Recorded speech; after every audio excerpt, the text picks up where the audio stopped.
লিয়াগফির লাকাল্লাহু মা তাকাদ্দামা মিন যামবিকা মা তাআখার। নবী আপনার আগেরও গুনাহ নাই, আপনার পরেরও গুনাহ নাই, আপনি নবী মাসুম, আপনার গুনাহ নাই, আপনি নিষ্পাপ। নবীদের গুনাহ হয় না। আহলুস সুন্নাহ ওয়াল জামাআতের আকীদা হচ্ছে নবীরা মাসুম, নবীদের জীবনে কোনো গুনাহ হয় না। চিৎকার করে বলেন ঠিক কি না? ও নবী, ওয়া ওয়াদানা আনকা বিজরাক, আপনার এই বোঝা আমি নামিয়ে দিয়েছি।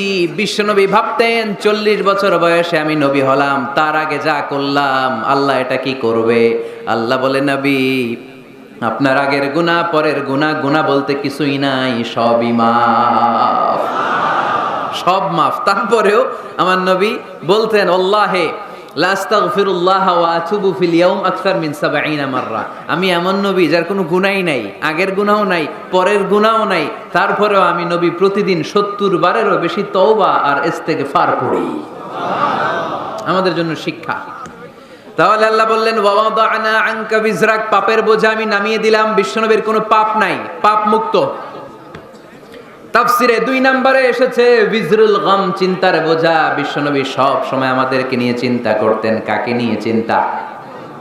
কথা বলেন। আমাদেরও চিন্তা আছে না নাই? কিসের চিন্তা? হ্যাঁ, টাকার চিন্তা। ফরিদপুরের ভাইদের টাকার চিন্তা। আর কিসের চিন্তা আপনাদের? হ্যাঁ, উম্মতের চিন্তা। মাশাআল্লাহ, এই ভাই উম্মতকে নিয়ে ভাবে। আপনাদের আর কার কি নিয়ে চিন্তা বলেন?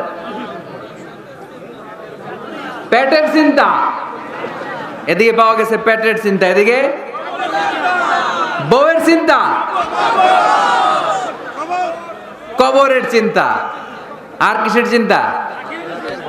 আখিরাতের চিন্তা। তো আমাদেরও চিন্তা আছে, বিশ্বনবীরও চিন্তা ছিল। 2 চিন্তা কি এক? বিশ্বনবীর কাঁধে তো পুরো উম্মার জিম্মাদারি। কিয়ামত পর্যন্ত যারা পৃথিবীতে আসবে সবার জন্য বিশ্বনবী কাঁদতেন। এই আওয়াজ করে কে? এদিকে কি হয়েছে? ওরে বসায় দেন। বিশ্বনবীর গোটা উম্মা নিয়ে চিন্তা। স্পেশাল দোয়া করার সুযোগ তোমাদেরকে দিলাম, ওই দোয়া করলেই কবুল হয়ে যাবে। কিন্তু সুযোগ পাবা জীবনে কয়বার? সবাই বলেন কয়বার? সব নবী কয়টা করে পাইছে? সব নবী তাদের দোয়াগুলো দুনিয়াতেই করে ফেলেছে। বিশ্বনবী বলেন, লিকুল্লি নবিয়্যিন দাওয়া মুস্তাজাবা। এ দুনিয়াতে সব নবীদের একটা করে মুস্তাজাবুদ দাওয়া আছে। আল্লাহ বলেছে, ও নবী, একটা করে স্পেশাল দোয়া করার সুযোগ পাবা, দোয়াটা করা মাত্রই কবুল করে নেব। বিশ্বনবী বললেন, এই পৃথিবীর বুকে যত নবী রাসূল দুনিয়ায় এসেছে সব নবীরা তাদের স্পেশাল দোয়া দুনিয়ায় করে ফেলেছে, ইল্লা আনা, কিন্তু আমি করি নাই। বিশ্বনবী বললেন, ওয়া ইন্নী আখতাবিউ দাওয়াতি শাফাআতান লি উম্মতি ইয়াউমাল কিয়ামাহ। আমি আমার স্পেশাল দোয়াটা করি নাই। আমার স্পেশাল দোয়াটা আমি আমার গুনাহগার উম্মতকে বাঁচানোর জন্য কিয়ামত পর্যন্ত রেখে দিয়েছি। আমরা যেদিন বিপদে পড়ে যাব, যেদিন আমার আব্বা আমারে চিনবে না, আমি আমার আব্বারে চিনব না, নেতা তার কর্মীরে চিনবে না, কর্মী নেতারে চিনবে না, ঠিক কি না? পীর সাহেব মুরিদরে চিনবে না, মুরিদ পীর সাহেবরে চিনবে না, স্বামী তার স্ত্রীরে চিনবে না, স্ত্রী তার স্বামীরে চিনবে না। নবী থেকে শুরু করে, অলি থেকে শুরু করে, শহীদ থেকে শুরু করে সবার মুখে একটাই জিকির, ইয়া নাফসি ইয়া নাফসি ইয়া নাফসি। আকাশের সূর্যটা যেদিন মাথার কাছে চলে আসবে, জমিনটা তামার জমিন হয়ে যাবে। সূর্যের তাপে মাথার মগজগুলো ভাতের মাড়ের মতো গলে গলে নাকের ছিদ্র কানের ছিদ্র দিয়ে টপ টপ করে বেয়ে বেয়ে নিচে পড়বে। ওই কঠিন দিনে কেউ কাউরে চিনবে না। বিষ্ণু বললেন, ওই দোয়াটা আমি দুনিয়ায় করি নাই। আমি বদরের যুদ্ধে মার খেয়েছি, উহুদের যুদ্ধে দাঁত ভেঙেছি, আমি না খেয়ে পেটে পাথর বেঁধেছি। আমি যদি ওই দিন দোয়া করতাম, আল্লাহ দোয়া কবুল করে নিত, জান্নাতি খাবার দিয়ে দিত, আমার মায়ের খাওয়া লাগতো না, তায়েফে আমার রক্ত ঝরতো না, দোয়া করলেই কবুল। কিন্তু ওই দোয়াটা আমি দুনিয়ায় করি নাই। ওই দোয়াটা আমার জন্য, আপনার জন্য, আমাদের জন্য বিশ্বনবী জমা রেখে দিয়েছে। এজন্য বিশ্বনবীর চিন্তা আর আমাদের চিন্তা এক চিন্তা না। বিশ্বনবীর পুরা উম্মতের চিন্তা, কিয়ামত পর্যন্ত যত মানুষ আসবে সবাই আমার উম্মত, না জানি তাদের নসিবে কি হয়ে যায়। এই চিন্তার বোঝা বিশ্বনবীকে কাবু করে ফেলেছিল। আল্লাহ বললেন, নবী নো টেনশন, কোনো টেনশন নাই, আপনার এই চিন্তার বোঝাকে আপনার পিঠ থেকে আমি আল্লাহ নিজ দায়িত্বে সরিয়ে নিলাম। এজন্য আল্লাহ বললেন আলাম নাশরাহ লাকা সাদরাকা ওয়া ওয়াদা'না আনকা বিজরাক আল্লাযী আনকাদা যাহরাক। যেই চিন্তার বোঝা আপনাকে কষ্ট দেয়, যেই চিন্তার বোঝা আপনারে পেরেশান করে তোলে, আপনার পিঠ থেকে ওই চিন্তার বোঝা নবী আমি সরিয়ে নিলাম। কি দিয়ে সরিয়ে নিল? কোরআনের আলো দিয়ে। আওয়াজ করে বলতে হবে, কি দিয়ে? বিশ্বনবী মক্কায় দেখতেন মূর্তির পূজা হয়, আল্লাহর ঘরের ভিতরে 360টা মূর্তির পূজা। বিশ্বনবী দেখতে পেলেন দুর্বলের উপরে সবলের অত্যাচার। বিশ্বনবী দেখতে পেলেন নারীদেরকে অত্যাচার করা হয়। কন্যা সন্তান হলে বাবা তার মেয়েটাকে নিয়ে জঙ্গলের ভেতরে ঢুকে কিংবা মরুভূমির ভেতরে যে জীবিত দাফন করে দেয়। ওয়াইদাল মাউউদাতু সুইলাত ওয়াদুল বানাত। বিশ্বনবী এগুলো দেখতেন চারপাশে। দেখে এই পথহারা জাতিকে কিভাবে উদ্ধার করবেন, কি দিয়ে উদ্ধার করা যায়, এই টেনশনে বিশ্বনবীর পিঠ বাঁকা হয়ে গিয়েছিল। উপমা, বাঁকা হয়ে গিয়েছিল। বিশ্বনবী সব সময় পেরেশান থাকতেন। আল্লাহ বললেন, নবী টেনশনের দরকার নাই, হেরা গুহায় এমন একটা নূরের আলো দিয়ে আমি আপনারে আলোকিত করব, যার মাধ্যমে সব পেরেশানি দূর হয়ে যাবে। আলাম নাশরাহ লাকা সাদরাকা ওয়া ওয়াদা'না আনকা বিজরাক আল্লাযী আনকাদা যাহরাক। আপনাকে পেরেশান বানিয়ে দেয় এরকম সব চিন্তার বোঝা আমি আল্লাহ সরিয়ে নিলাম। সুবহানাল্লাহ। দুইটা নেয়ামত শুনলাম, এবার 3 নম্বর নেয়ামত আল্লাহ বললেন ওয়া রাফা'না লাকা যিকরাক। এই আয়াতটা মুখস্থ করতে হবে আজকে, আমার সাথে সাথে পড়েন, ওয়া রাফা'না লাকা যিকরাক। সবাই বলেন নাই, পড়েন, ওয়া রাফা'না লাকা যিকরাক ওয়া রাফা'না লাকা যিকরাক। নবী হে, আপনার সম্মানকে আমি আকাশচুম্বী করেছি। I have dignified your status high and high, the highest peak. আপনার মর্যাদা উঠাতে উঠাতে আকাশ বাতাস ছাপিয়ে সাত আকাশ কাঁপিয়ে আরো সেরে উপরে নিয়ে গিয়েছি। আপনার মর্যাদা আমার পরপরই, স্রষ্টার পরে পুরো সৃষ্টিকুলের উপরে বিশ্বনবীর মর্যাদা আছে না নাই? এজন্য আল্লাহ বললেন ওয়া রাফা'না লাকা যিকরাক। ও নবী, আপনার মর্যাদা সম্মান আমি আকাশচুম্বী করেছি। আপনার সুনাম, সুখ্যাতি, মান, মর্যাদা আমি গোটা বিশ্বে ছড়াইয়া দেব। এ আয়াত যখন নাজিল হলো, কাফেররা হাসতে শুরু করলো। কাফেররা বলে, মোহাম্মদ বেটা বলে কি, ও জানে বাঁচবে কিনা ওইটাই তো সন্দেহ। আমরা যেই ষড়যন্ত্র পাকাচ্ছি, ও জানে বাঁচবে কিনা সে এটাই সন্দেহ। তার নাম গোটা বিশ্বে ছড়াবে কি করে আমরা দেখে নেব। আল্লাহ বলেন, তোরা আমার নবীর সুনাম সুখ্যাতি ছড়ানোর ব্যাপারে বাধা তৈরি করবি, তোরা আমার নবীর ব্যাপারে অপপ্রচার চালাবি, তোদের অপপ্রচারকেই আমি আমার নবীর প্রচার মাধ্যম বানিয়ে দেব। তোরা করবি অপপ্রচার।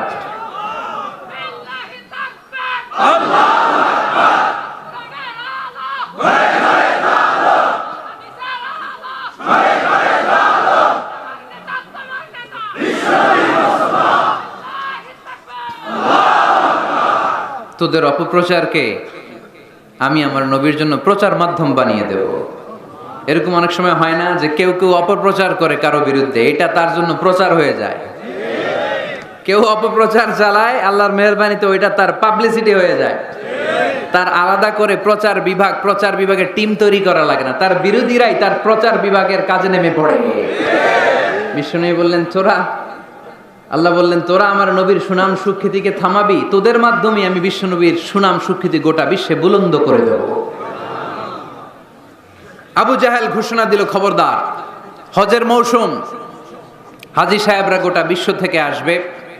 আমার দলের কর্মীরা, তোরা যেটা করবি সেটা হচ্ছে হাজীদের কাছে যে বলবি মক্কায় নতুন এক পাগল আসছে, নতুন এক জাদুকর আসছে, নাম মুহাম্মদ। নাউজুবিল্লাহ পড়বেন না? খবরদার হাজী সাহেবেরা, এই পাগলের কাছে যেও না। সব হাজিরা গোটা বিশ্ব থেকে এসে মক্কার মিনা প্রান্তরে তাঁবুর ভিতরে ঢুকেছে। আর আবু জাহেলের টিম মেম্বাররা সব তাঁবুর ভিতরে উকি মাইরা কয়, খবরদার, নতুন পাগল আইছে। সবাই কয়, নাম কি? কয়, মুহাম্মদ। নতুন পাগল এসেছে, নাম মুহাম্মদ। নতুন জাদুকর এসেছে, তার নাম মুহাম্মদ। খবরদার, তার কাছে যেও না, তার কথা শোনো না, শুনলে তোমরাও পাগল হয়ে যাবা। তোমরাও পাগল হয়ে যাবে। সে এত বড় জাদুকর, মুহাম্মদ সাল্লাল্লাহু আলাইহি ওয়াসাল্লাম এত বড় জাদুকর, তার জাদু দেখলে, তার কথা শুনলে হাজবেন্ড ওয়াইফের মধ্যে সম্পর্ক বিচ্ছিন্ন হয়ে যায়। সে এত বড় জাদুকর, তার কথা শুনলে বাবা আর ছেলের সম্পর্ক ছিন্ন হয়ে যায়। সে এত বড় জাদুকর, তার কথা শুনলে বন্ধু বন্ধু আলাদা হয়ে যায়। খবরদার হাজী সাহেবরা, তোমরা হজ করতে এসেছো করো, জমজমের পানি খাও আর খেজুর নিয়ে যাবা বাড়িতে, কিন্তু মুহাম্মদ সাল্লাল্লাহু আলাইহি ওয়াসাল্লামের কাছে যাওয়া যাবে না। আচ্ছা, আপনারা বুঝে শুনে উত্তর দেন। এই যে লক্ষ লক্ষ হাজি মিনার তাবুতে বসা, আর আবু জাহেলের লোকটা যে বললো নতুন জাদুকরের নাম মোহাম্মদ, তার কাছে যেও না, এই লক্ষ লক্ষ হাজিরা এর আগে জীবনেও মোহাম্মদ সাল্লাল্লাহু আলাইহি ওয়াসাল্লামের নাম শুনছে? তার মানে মোহাম্মদ সাল্লাল্লাহু আলাইহি ওয়াসাল্লামের নাম তাদের কানে পৌঁছে দেওয়ার দায়িত্ব আবু জাহেল নিজেই নিয়ে নিয়েছে। চিল্লায় এখন ঠিক কি না? অপপ্রচার প্রচার হয়ে গিয়েছে। আর সবাই মনে মনে ভাবে, কয় কি এত বড় জাদুকর, হজ করি আর না করি এর না দেখে যাওয়া যাবে না। হজ তাড়াতাড়ি কোন রকম সাইরা এই জাদুকরের কাছে আগে যাব, দেখি কেমন জাদু দেখায়, দেখি কত বড় ম্যাজিশিয়ান, দেখি তো কত বড় পাগলের। কারণ আল ইনসানু হারিসুন আলা মা মুনিআ, মানুষকে যেটা নিষেধ করা হয় বেশি, মানুষ এটা করতে চায়। যদি বলি ওদিকে যাবি না, ওর বাপের কিরা ওদিকে যাবে, ঠিক কি না? এটা আমাদের স্বভাব, আমাদের খাসলা, আমাদের বৈশিষ্ট্য। যেটা আমাদেরকে নিষেধ করা হয় বেশি, ওটা করতে মন চায়। সব হাজিরা মনে মনে ভাবলো আমরা যাব যাব, তোরা যতই বলিস না কেন যাব যাব, হজের পরে অবশ্যই যাব। দেখা গেল হজের পরে বিশ্বনবী মুহাম্মদুর রাসূলুল্লাহ সাল্লাল্লাহু আলাইহি ওয়াসাল্লামের বাড়ির সামনে বিশাল বড় গ্যাদারিং শুরু হয়েছে। সবাই লাইন ধরে দেখা করতে গেছে। দেখা করতে যে বিশ্বনবীর চেহারা দেখে প্রথম নজরে সব পাগল। চাঁদের চেয়ে সুন্দর তুমি নবী আমার কামলিওয়ালা, চাঁদের চেয়ে সুন্দর তুমি নবী আমার কামলিওয়ালা, দু জাহানের বাদশাহ তুমি প্যারা নবী সাল্লে আলা, দু জাহানের বাদশাহ তুমি প্যারা নবী সাল্লে আলা, চাঁদের চেয়ে সুন্দর তুমি নবী আমার কামলিওয়ালা। সুবহানাল্লাহ পড়েন। এত সুন্দর চেহারা, বিষ্ণু ঈসা ইসলামের চেহারার মতো এরকম চেহারার মানুষ পৃথিবীতে আছে? দ্বিতীয়টা, অনেকে বলে সাইয়েদনা ইউসুফ আলাইহিস সালামের চেহারা নাকি বেশি সুন্দর। সুন্দর ঠিক, কিন্তু আমার নবীর চাইতে বেশি নয়। বিষ্ণু বলতেন আনা মালিহুন ওয়া আখি ইউসুফু সাবিহুন, আমার ভাই ইউসুফ হচ্ছে সবিহ, সবিহ মানে সাদা সুন্দর ধবধবে, আর আমি হচ্ছে মালিহ, মালিহ মানে এসেছে মিলহন থেকে, মিলহন মানে লবণ, মানে লাবণ্যময় সুন্দর। আমার ভাই ইউসুফ নবী সাদা সুন্দর, আমি লাবণ্যময় সুন্দর। কোনটার দাম বেশি? লাবণ্যময় সুন্দরের দাম বেশি। সাইয়েদনা ইউসুফ আলাইহিস সালামের চেহারা দেখে মিশরের মেয়েরা লেবু কাটতে যে বা কমলা কাটতে যে, আনার কাটতে, কমলা কাটতে যে আঙ্গুল কেটে ফেলেছিল। কোরআন তার সাক্ষী। ওয়া কাত্তা'না আইদিয়াহুন। আম্মাজান আয়েশা রাদিয়াল্লাহু তাআলা আনহা যখন এই ঘটনা শুনেছেন, তিনি মিশরের মেয়েদেরকে ডাক দিয়ে বলেছেন, ও মিশরের মেয়েরা, তোমরা ইউসুফ নবীর সৌন্দর্য দেখে লেবু কাটতে যে আঙ্গুল কেটেছ, আমার স্বামী পেয়ারা নবী মুহাম্মদ রাসূলুল্লাহর চেহারা যদি তোমরা দেখতা, তাহলে লেবু কাটতে যে আঙ্গুল নয়, কলিজাটা কেটে টুকরা টুকরা করে দিতা।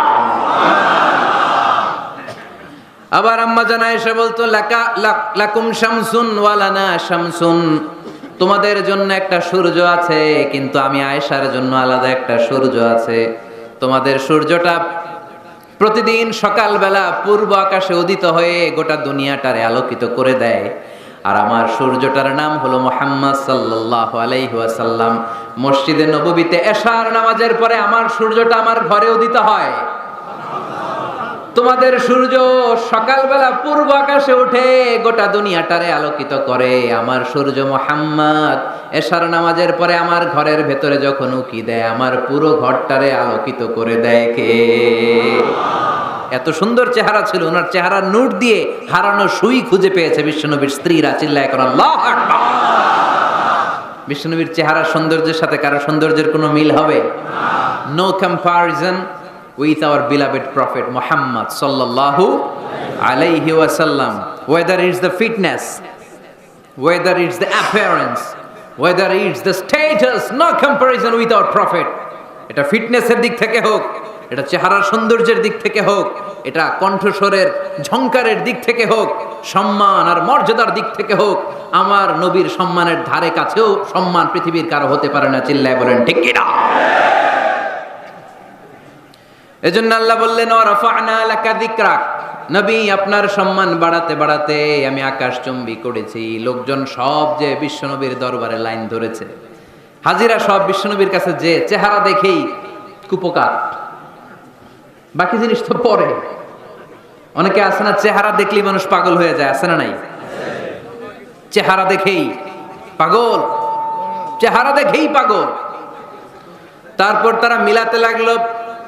মিনার তাবুতে আবু জাহেলের কর্মীরা ঘোষণা দিয়েছিল এলাকায় মুহাম্মদ নামে পাগল এসেছে। তারা মিলায়ে দেখে না, এই মহামানব কোনোদিন পাগল হতে পারে না, কারণ পাগলের চুলগুলো থাকে উস্কো খুস্কো, ঠিক কিনা?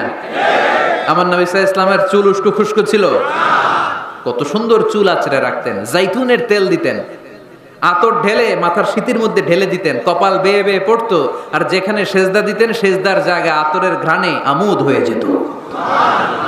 হাতের তালুতে পারফিউম মাখতেন, আর মানুষের সাথে মুসাফা করলে যার সাথে মুসাফা তার হাতের সাথে নবীর ব্যবহৃত পারফিউমের ঘ্রাণ ছুটে যেত। এত পরিচ্ছন্ন ছিলেন। তারা বিশ্বনবীর চেহারার সাথে আবু জাহেলের বক্তব্যের মিল খুঁজে পায় না। তারা বলে না, এই লোক কখনো পাগল হতে পারে না। পাগলের চুল থাকে উস্কো খুস্কো, জামা থাকে ছিঁড়া ফাড়া, গায়ের মধ্যে থাকে ময়লা। পাগল কখনো দাঁত মাজে না, কিন্তু বিশ্বনবীর মুচকি হাসির ফাঁক দিয়ে দাঁতের দিকে তাকালে মানুষগুলো সব পাগল হয়ে যায়। স্মাইল দিতেন বিশ্বনবী, স্মাইল, মুচকি হাসি, তাবাসসুম। বিশ্বনবীর মুচকি হাসি দেখলে মানুষ পাগল হয়ে যেত, পাগল পাড়া হয়ে যেত। তারা বলে না না, এই মহামানব তো কখনো পাগল হতে পারে না।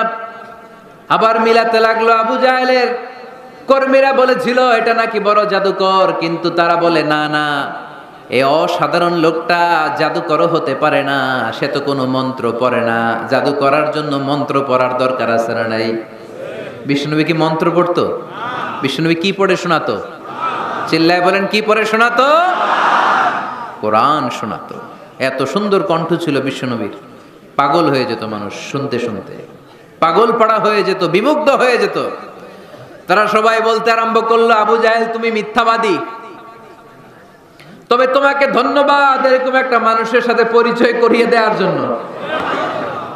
সুবহানাল্লাহ কইলেন না?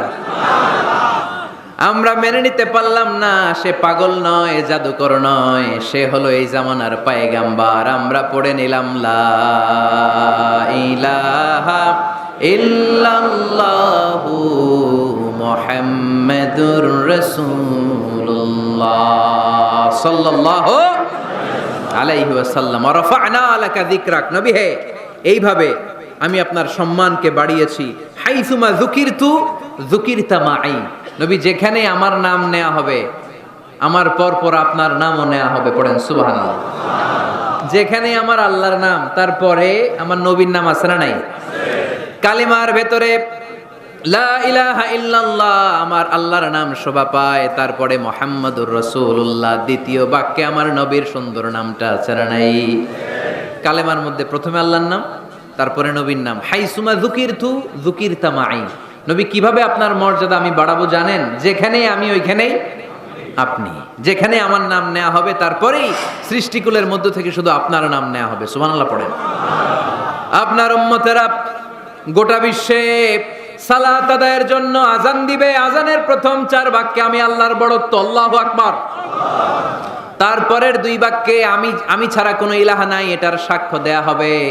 তারপরের 2 বাক্যে সবাই সাক্ষ্য দিতে বাধ্য, আপনি ছাড়া দুনিয়ায় আর কোনো শেষ রাসূল নাই।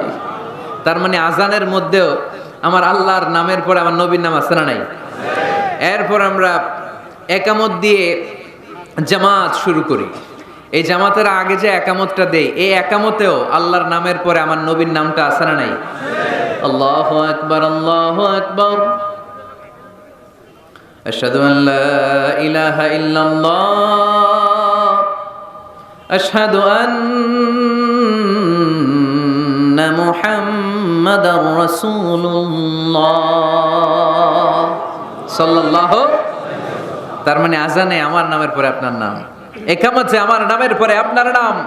নামাজের শেষে যখন আমরা শেষ বৈঠকে বসি সেখানে বিশ্বনবীর উপর দুরূদ আছে না নাই? তার মানে সব জায়গায় বিশ্বনবীর নাম নেয়াকে আবশ্যক করে দিয়েছে কে? নবী হে। এই গোটা বিশ্বের ভেতরে সূর্য উঠবে, সূর্য ডুববে, শীত যে গ্রীষ্ম আসবে, দিন যে রাত আসবে, এক মুহূর্তের জন্য আপনার নামের আলোচনা থামবে না। চিল্লায় বলো ঠিক কি না? রাফা'না লাকা যিকরাক, I have dignified your status very high, very high. অনেক উপরে নিয়েছি, আকাশ বাতাস ছাপিয়ে, সাত আকাশ কাঁপিয়ে আরশ পর্যন্ত আমি আপনার মর্যাদাকে বুলন্দ করেছি। এই পৃথিবীতে যত আসমানি কিতাব এসেছিল সবগুলো আসমানি কিতাবে বিশ্বনবীর নাম উল্লেখ করেছে কে? তার মানে তাওরাতের ভেতরে বিশ্বনবীর নাম আছে না নাই? ইনজিলে, জাবুর, সুহুফে ইব্রাহিম, সুহুফে মূসা, আল্লাযী ইয়াজিদুনাহু মাকতুবান ইনদাহুম ফিত তাওরাতি ওয়াল ইনজিল। ইহুদিরা খ্রিস্টানরা বিশ্বনবীর মানতে চাইতো না। তারা বলতো, মুহাম্মদ তোমার নাম তো আমাদের কিতাবে নাই। বিশ্বনবী বললেন পড়ো। তারা পড়তে পড়তে বিশ্বনবীর জায়গাটা লুকিয়ে রাখতো, যেখানে বিষ্ণুনবীর নাম ওরা এভাবে ধরে রাখতো। বিষ্ণু ইসা ইসলাম এক সাহাবাকে বললেন, আমি তো ওদের ভাষা বুঝি না, তুমি ওদের ভাষা বুঝে দেখো কোন জায়গায় চোরামিটা করে।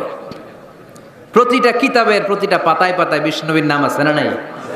সাইয়েদনা আদম আলাইহিস সালাম থেকে শুরু করে ঈসা আলাইহিস সালাম পর্যন্ত যত নবী এসেছে সব নবী সুসংবাদ দিয়েছে যে একজন নবী আসবে, যেই নবী আসার মধ্য দিয়ে এই আম্বিয়া আলাইহিমুস সালাম পৃথিবীতে আসার যে ধারাবাহিকতা, এই সিলসিলা, এই চেইনকে আল্লাহ তাআলা কাট অফ করে দিবে। সাইয়েদনা আদম তার বংশধরদেরকে বলেছে, নূহ আলাইহিস সালাম তার প্রজন্মকে বলেছে, ইব্রাহিম আলাইহিস সালাম তার জেনারেশনকে বলেছে, মূসা আলাইহিস সালাম বনি ইসরাইলকে শুনিয়েছে। সর্বশেষ সাইয়েদনা ঈসা আলাইহিস সালাম এসে বলেছে, ইয়াতি মিন বাদি ইসমুহু আহমদ, আমার পরে এমন এক নবী আসবে তার নাম চিল্লায় বলেন আহমদ। বড় বিশ্বস্ত, সে কোন বন্ধু বলো বেশি বিশ্বস্ত, সে কোন বন্ধু বলো বেশি বিশ্বস্ত,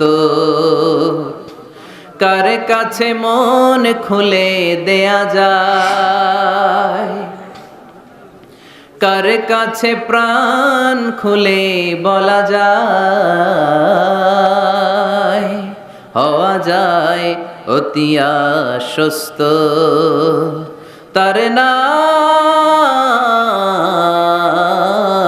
আহমদ বড় বিশ্বস্ত। সুবহানাল্লাহ পড়েন।